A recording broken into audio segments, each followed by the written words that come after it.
आपले TNT न्यूजमध्ये स्वागत आहे। बघूया आजच्या दिवसभरातील घडामोडी।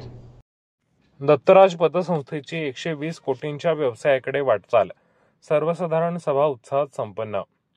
श्री दत्तराज ग्रामीण बिगर शेती सहकारी पतसंस्थेने सभासदांचे हित जोपासून आर्थिक उन्नतीचे ध्येय साध्य केले आहे। संस्थेचे कार्यक्षेत्र कोल्हापूर जिल्ह्यासह सांगली जिल्हा देखील होऊन विभागीय कार्यक्षेत्र झाले आहे। दत्तराज पतसंस्थेला आणखीन 2 शाखांची मंजुरी मिळाली असून नांदणी व जयसिंगपूर येथे लवकरच शाखा सुरू होणार आहेत। संस्थेने 2024-25 या आर्थिक वर्षात 67.79 कोटींच्या ठेवींचे संकलन केले आहे, तर 50.55 कोटी इतकी कर्जे वितरित केली आहेत। संस्थेचा ऑडिट वर्ग नेहमीप्रमाणे अ वर्ग असा राहिला असून संस्थेने चालू आर्थिक वर्षात 120 कोटी रुपयांच्या व्यवसायाकडे वाटचाल केली आहे। तसेच सभासदांसाठी 12% लाभांश जाहीर करण्यात येत असल्याची माहिती दत्तराज पतसंस्थेचे चेअरमन हर्षद अशोक पुजारी यांनी सर्वसाधारण सभेत दिली।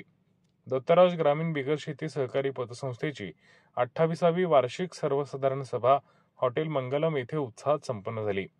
सभेच्या अध्यक्षस्थानी सतीश खोंबारे व प्रमुख पाहुणे म्हणून गुंडू पुजारी यांची प्रमुख उपस्थिती होती। प्रारंभी संस्थेचे प्रवर्तक स्वर्गीय अशोक जनार्दन पुजारी यांच्या प्रतिमेचे पूजन करण्यात आले। विषय पत्रिकेचे वाचन संस्थेचे मुख्य कार्यकारी अधिकारी शशिकांत कोडणीकर, वरिष्ठ अधिकारी मृणालिनी गुळवणी व अवंती पुजारी यांनी केले। संस्थेच्या कुरुंदवाड, आलास, अकिवाट, नृसिंहवाडी शाखेतील कर्मचाऱ्यांना विविध पुरस्कार देऊन गौरवण्यात आले। यावेळी रमेश मिठारे, अनंत पुजारी, मीरा पुजारी, अभिजित जगदाळे, संदीप वाडीकर, पांडुरंग जमखिंडीकर आदींनी मनोगत व्यक्त केले। यावेळी संस्थेचे संचालक मंडळ, सर्व शाखांचे सल्लागार, सेवक वर्ग व सभासद मोठ्या संख्येने उपस्थित होते। कार्यक्रमाचे आभार स्मिता मुडशिंगे यांनी मानले। सूत्रसंचालन शेखर विभूते यांनी केले।